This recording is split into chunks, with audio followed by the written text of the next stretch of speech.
முருகன் 2 கையில கொடுக்கிறவரோ 4 கையில கொடுக்கிறவரோ 6 கையில கொடுக்கிறவரோ கிடையாது. 12 கையில தரக்கூடியவர். கேட்டவருக்கு கேட்ட வரங்களை அல்ல, நினைத்தவருக்கு நினைத்த வரத்தை விட அதீதமான நலன்களை வாரி வாரி வழங்கக்கூடியவர். அவர் 12 கையில கொடுப்பார், வாங்குறதுக்கு நமக்கு தான் 2 கை பத்தாது. அப்பேற்பட்ட வள்ளலாக விளங்கக்கூடியவர் முருகப்பெருமான். அவர் வள்ளல்னா பக்கத்துல இருக்கிற அம்மா சும்மா கிடையாது, அவள் வள்ளி. இவர் 1 கொடுத்தா அந்த அம்மா 2 கொடுங்கன்னு வாழாம். அப்படி கணவனும் மனைவியும் போட்டி போட்டுக்கிட்டு நமக்கு கொடுக்க தயாரா இருக்கிறாங்க. வாங்குவதற்கு நாம் என்ன செய்ய வேண்டும்? அவரை நினைக்கணும். எப்படி நினைக்கணும்?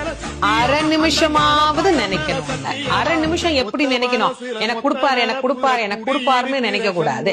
முருகப்பெருமானை உள்ளம் உருகி, அந்த உள்ளம் உருகுகிற போதே நமக்கு அப்படியே கண்களில் இருந்து ஆனந்த கண்ணீர் அப்படியே பெருகும். அந்த கண்